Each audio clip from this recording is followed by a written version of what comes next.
Good morning, Kenya. Yet another episode of the Breakfast Panel here in Tumo TV. And joining me is Beatrice Ogega, who is an activist and also a law student, and Victor Mololo, who is a theologian. And they are going to help us dig deep into this controversial issue of LGBTQ. And maybe you can introduce yourself, Beatrice, to start with you. Oh, hello guys. Good morning. I'm Beatrice Ogega here, the activist. Good morning to the dear viewer. I'm Victor Mololo, geologist, and I'm happy to join Mr. Joseph here this morning for our discussion. Thank you. Thank you guys for making time for us, and we are going to just get into that controversial issue about LGBTQ. Now, the president of Uganda, Yoweri Kaguta Museveni, recently signed a bill that was unanimously passed by the legislative chambers of Uganda, and that bill states that the members of the victims of LGBTQ are going to be to death, sentenced to death, or imprisoned for life. So, what is your take on that, Beatrice? My take on Yoweri Museveni's decision is, I think the decision should be null. The bill should be null and void because they are interfering with people's rights. These people have what rights and the responsibilities. It's their right to decide what they want to feel and how they want to express their feelings towards whether it is the same gender or the opposite gender. So I think the bill should be null. Yeah. It should be null. So, you don't think that because most of the MPs voted in support of the motion?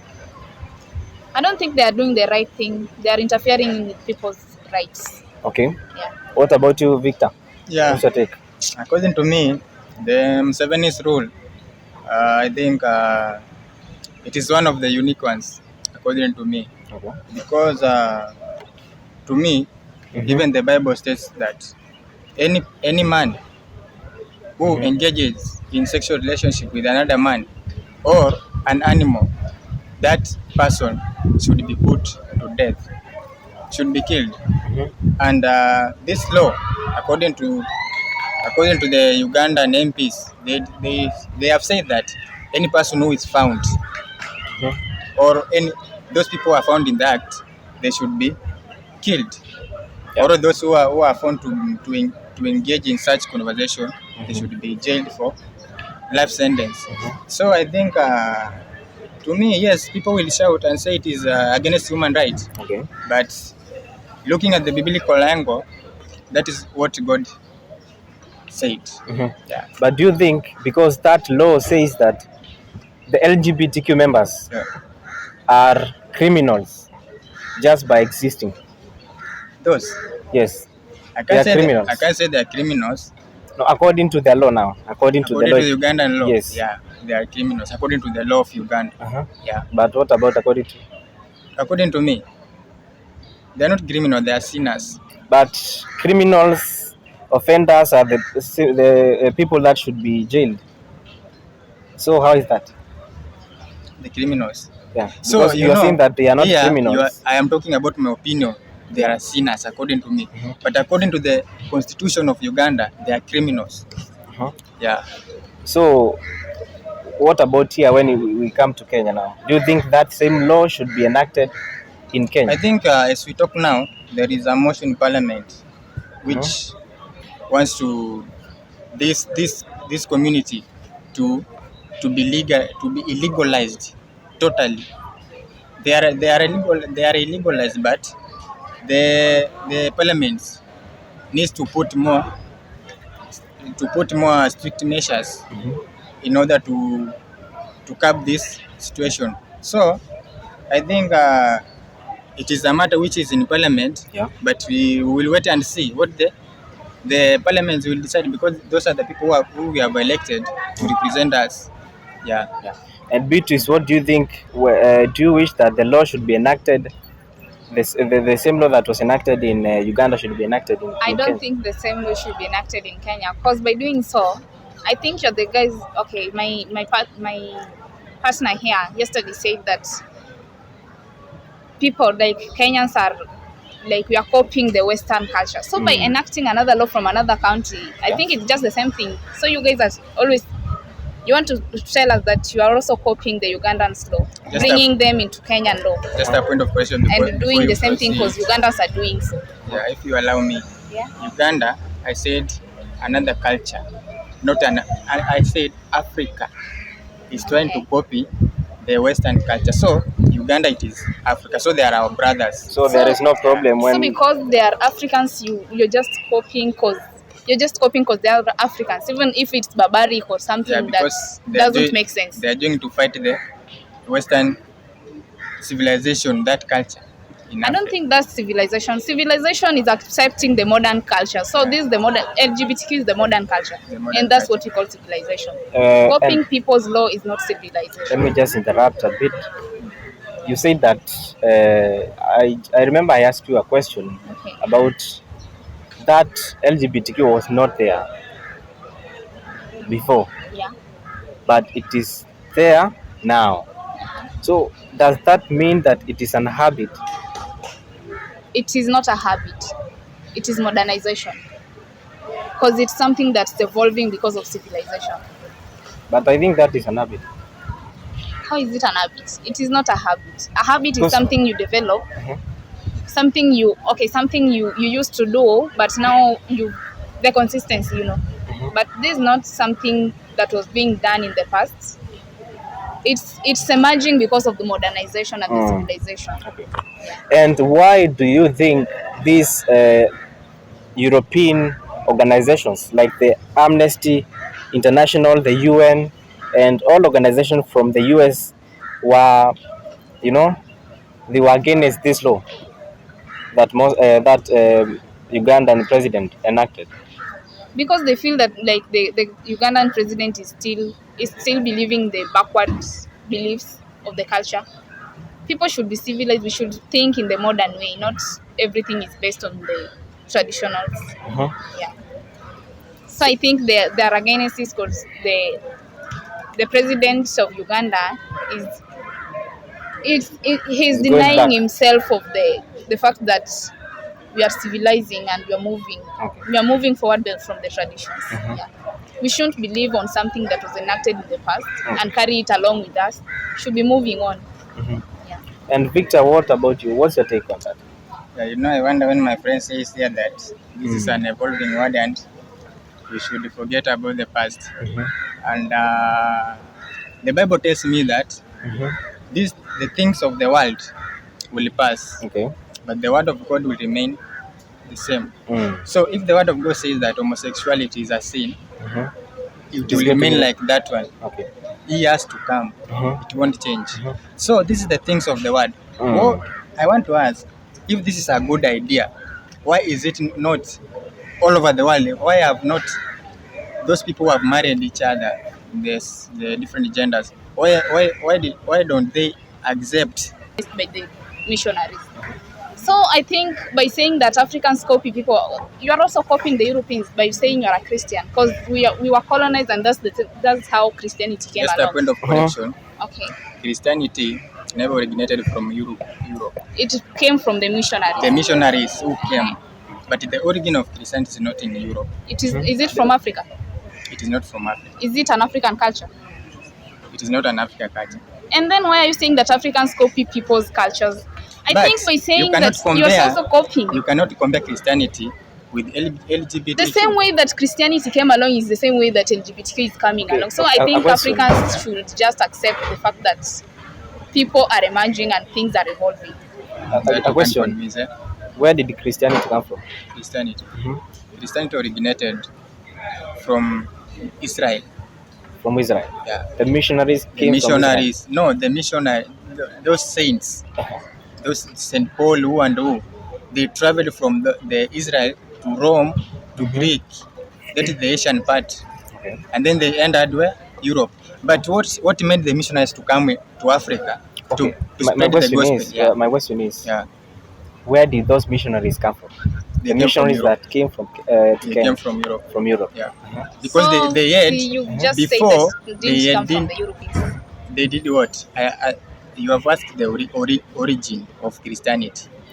And I'm talking Oh, about so you are tracing it back to those eras. yeah, where it started until it went to Europe, Mhm. so that the Europeans came Okay.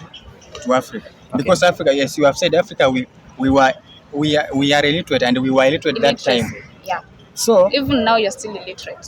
yeah, so you accept people are accepting LGBTQ because they are illiterate. That's the reason why you are denying it. Because the same way, you see, the same way you are denying LGBTQ is the same way you guys denied Christianity until you were forced to accept it. And I think that's the same Were they route. forced? No one was forced to accept Christianity. At Please. first, you guys, No, okay, no. there was a portion that No. denied Christianity and there's a No. portion that accepts. That's No. the same way there's a portion that is denying LGBTQ and there's a portion that is accepting No, it. from history, you can't convince me that there are Africans who So you want to tell me that these Who did- people who came and did- convinced people and all Africans accepted no, Christianity? they used this method. They build schools, Yeah? hospitals, so that when you go there, they start preaching to the word of. They never forced you. Islamic is the only religion which forced Mhm. Africans. So Victor, Yeah. what is wrong with people being gays and lesbians? What is What wrong? is the problem? It is not what is wrong. It is a sin, as I have told you. It is not acceptable. It is a In the sin, Bible. but it is not bad. How can a sin not be bad?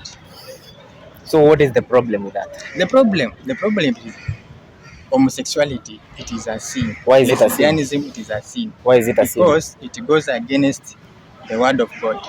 So that is the question. Yeah. Why is it a sin?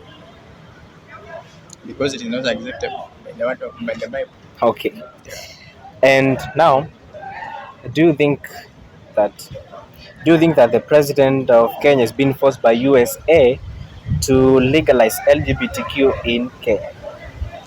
I can't know, but the way I'm seeing, we can go the South African way. Okay, I'm just being told that my time is running. My time is up, so we need to just take a very short break here, and we are going to resume back with that question. We're going to begin with you, Mololo. We're taking a very short break here in Tumo TV. This is the Breakfast Panel. We'll be back in a moment.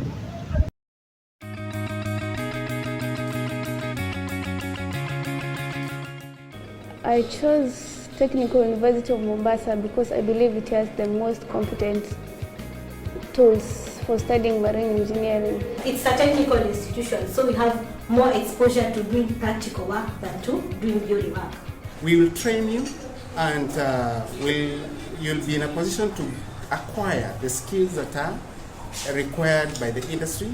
Right now we are working with some Norwegian firms to come up with different innovations that are transforming the community lives, especially in the security and health section.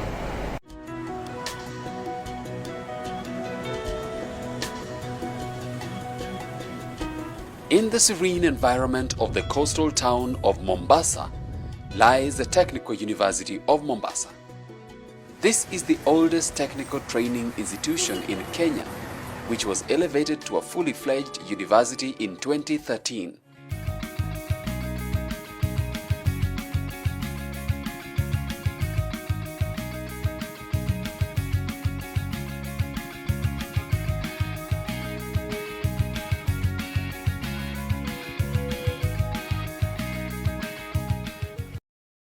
Back here in Tumo TV. Remember, this is the Breakfast Panel. My name is Kituna Joseph. Now, to the question that we left it hanging, I just asked, do you think the president of Kenya is being forced by the USA to legalize LGBTQ in Kenya? Victor? To me, I don't know, because we heard him saying that Kenya, it is a religious country, Yeah. and it follows the law, the constitution. And So I don't know if he was just talking or he will act on Okay. that. But what I have told you is that we are waiting for the parliament to decide, because they are the ones who will decide Yeah. if it will be allowed or not. Beatrice, what do you think about that? I think they are not forcing anyone to accept it. And even if they are not forcing the Kenyans, I think they should force it, because they need to accept that fact. They need to accept that there's a portion that supports, okay, there's a portion that have feelings for the opposite gender, and there's a portion that have feelings for the same gender, and people's rights and freedom of expression should be considered in this thing, because they're just trying to express their feelings, you know. They're trying to show, And it is inborn. it is something they were born with. You can't deny that. You can't arrest someone for expressing her feelings. Okay. So I think it should be forced. They should be forced to accept it. They should be forced. They should be forced. Kenyans. Even you Kenyans should be forced to accept. will you be allowed to be forced? You. To be forced to do what? I've already accepted it, so I don't want any force, because I've already accepted it. So Obama is coming back to Kenya. Do you think that it is going to affect the stand of the president? Because he had I don't already think Obama has anything to do with it. But you know, he married a fellow man like himself. There is no evidence stating that Michelle Obama is a man. It is said It that is people's notion that I don't know whether to call that she's a man, but I don't think there is no evidence saying that she's a man. So how do you want to explain the children, the kids? How did they come along if Michelle is a man? they say that she was done a surgery. But there is no evidence. Nobody knows whether she's a man or a woman. So there is no. I don't think Obama has anything to do with the topic. What do you think, Victor? About When Obama comes back to Kenya, do you think it is going to affect the stand of the president? well, I don't think, because I We will just repeat my answer is that the parliament will decide. Okay. The Parliament of Kenya will decide. Now, guys, we are doing a wrap up of this program. Remember, this is Tumo TV. My name is Kituna Joseph. Now we can get the last remarks from Beatrice and then Victor. Maybe you can start with you, Beatrice. I think as I finalize this thing, I just want to urge people those who are not still accepting the fact that there is the LGBTQ community. I just want to tell you that it's high time you accept it, because these people exist and there's nothing you can do about it. Okay. Victor, what can you say? Okay, I can just tell my viewer that even the Bible tells us that my people are perishing because of lack of knowledge. And another thing, that don't make stupid people feel or be famous. Nice day. That is the end of our show here in Tumo TV.